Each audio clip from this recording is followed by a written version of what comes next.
다른 나라들은 다 마지막에 임포터가 얼마에 샀어를 보통 봅니다. 근데 미국에서는 공장도 가격이죠. 100개의 물품이 왔다 갔다 해가지고 미국 국경을 통과하면 그중에 95개의 물품에 대해서는 이 first sale 룰이 적용을 받게 돼요.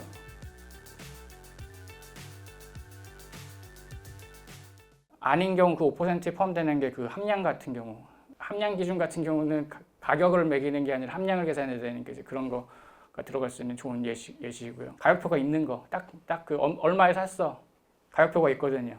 공장에서 지금 출고돼가지고 디스트리뷰터 한국에 있든 뭐 어디에 있든 디스트리뷰터 1번이 얼마에 샀어 라고 하는 이 1번 이 공장도 가격, 공장에서 출고됐을 때 처음 이제 판매된 가격, 말 그대로 first sale이죠. first sale에 해당되는 걸로 진행한다. 뒤에 디스트리뷰터 아무리 많아도, 그래서 뭐 100K에 사는데 뭐 2배 주고 다음 사람한테 팔고 그다음에 또 다음 사람한테 또 팔고 마지막 이제 엔드 유저는 4배의 가격에 사게 되죠. 이게 실제로 있을 수가 있는 시나리오겠죠. 이게 그 뭐 명품이라던가 이런 것들은. 그래서 뭐 다른 것도 마찬가지겠지만 뭐 예를 들어서 의료기기 같은 경우도 상당히 중요하겠죠. 왜냐면 우리나라는 원가 계산이 중요하지만 미국은 부르는 게 값이라 가지고. 그래서 이런 정책의 차이가 있는 나라들한테는 특히 더 중요한 상황이에요. 그래서 퍼스트 세일 룰을 이렇게 마진이 높은 업계에서는 특히 한 번쯤 생각하셔야 되고, 일단 요소를 알려드리면, 언급드리면 3가지 요소가 있습니다. 3가지 요소를 모두 충족해야 되고, 실질적인 판매가 있었느냐, 뭐 보나피데 세일이라고 하는데 진짜 판매했느냐, 공장에서 디스트리뷰터 1번한테 판매했을 때 정말 판매가 이루어졌느냐. 그럼 판매가 이루어졌으면 타이틀하고 리스크가 이전이 정말 됐는가 실질적으로. 사실 통상적으로 하시는 방식으로 하시면 당연히 이루어졌겠죠. 근데 이거를 외관을 갖춰야 돼요.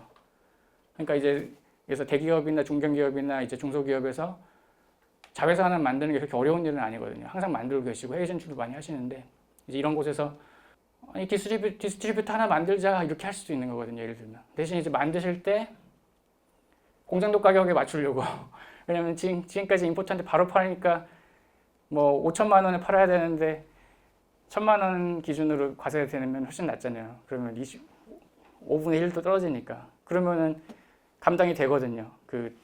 물론 이제 중간중간 마진 남기는 데들 다 우리 회사여야 되겠죠. 그렇게도 할 수는 있어요. 그렇게 하는 방식을 갖추려고 이제 보나피데 세일, 암스 렌트, 바운드 포 US 이거 3가지를 충족을 시키시면 됩니다. 충분히 가능한 상황이고, 이걸 염두에 두고 만든 규칙이에요. 그러니까 미국이라는 나라가 서두에 이제 트럼프 전에는 굉장히 자유무역을 오히려 추구했었고 다른 나라들이 오히려 반대했었는데 정반대의 상황이잖아요, 지금은. 그래서 이 당시에는 이거 좀 무역 장벽 없애줄게라는 사실상 태도, 관세 줄여줄게라는 태도잖아요. 사실상 이거를 이렇게 허용해 준다는 거는 자회사라도 만들어가지고, 이거의 가장 리딩 케이스 자체가 사실상 이 자회사가 인볼브가 돼 있는 상황입니다. 그래서 이게 실적으로 가능한 얘기이고, 그래서 한 번쯤 지금까지 하던 방식에서 만약에 퍼스트 세일로 만약 그 기준으로 과세가 안 돼 있는 상황이다. 만약에 그렇다면은 퍼스트 세일로 만들어 가시면 되는 상황이죠. 그래서 이거를 그럼 디스트리뷰터를 뭐 하나 사시는 게 가장 좋은 거겠죠. 아마 디스트리뷰터 괜찮은 과거에 트랜잭션 뭐 레퍼런스가 있는 그런 회사를 하나 사시고, 대신 이제 암스 렌트를 운영을 하셔야 돼요. 독립적인 기관으로 키우셔야 돼요. 이 회사를. 우리 회사가 뭐 의료기기 파는 회사다. 근데 만든 회사다. 근데 그냥 이제 수입 전문 업체, 수출 전문 업체 이런 회사를 하나 뭐 지분이라도 가지고 계신다던가 뭐 이렇게 해가지고 가실 수가 있는 거고요. 자회사다. 만약에 디스트리뷰터를 이제 구매를 하셨는데 이게 자회사가 됐어요. 그러면 자회사하고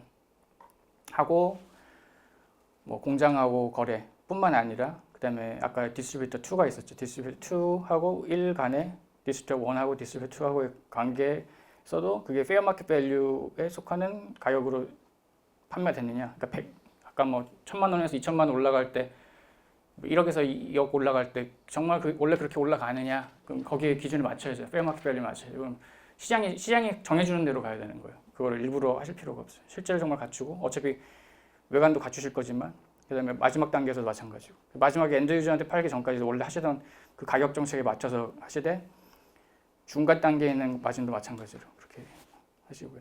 그렇게 하시면 이제 보통 이제 트랜스퍼 프라이싱 하셔가지고 이제 어느 나라에서 세금 덜 낼까 이렇게 생각을 하시는데 이제 그런 것도 하나 고려 사항이지만 그때도 이제 페어 마켓 밸류 생각하지만 이건 또 별도의 CBP만의 머릿속에 있는 CBP만의 어떤 아니에요. 이거는 IRS가 아니라 CBP라는 이제 관세 당국의 머릿속에 있는 그 룰링들을 보시면 이제 그 룰링에 있는 내용입니다. 그래서 그것들을 이제 맞추시면 됩니다. 다른 나라 법이 아니라 그냥 그들이 원하는 것만 주면 되는데 감사하게도 지금까지는 상당히 예측 가능하게 할 수 있도록 되어 있습니다. 그래서 물론 이제 트럼프가 이것까지 선보게 되면은 뭐 하나의 좋은 장치가 사라지는 거고 다만 이제 뭐 가격 경쟁력을 먼저 이렇게 한 사람이 갖추게 되면 그래서 뭐 좋은 예시가 뭐 몽클레어라는 그런 브랜드가 있는데 거기서 이제 한다고 하는데 몽클레어 하는데 구찌는 왜 안 해? 뭐 어디 뭐 버버리는 왜 안 해? 뭐 이렇게 할 수가 있는 거죠. 나는 마진이 왜 덜 남겨? 이렇게 할 수가 있는 거죠. 한 회사가 하게 되면 더 가격 경쟁을 갖추기 위해서 이제 하게 되니까 유행처럼 되는 것인데 우리나라에서는 이제 도입 단계라고 보셔야 될 것 같아요.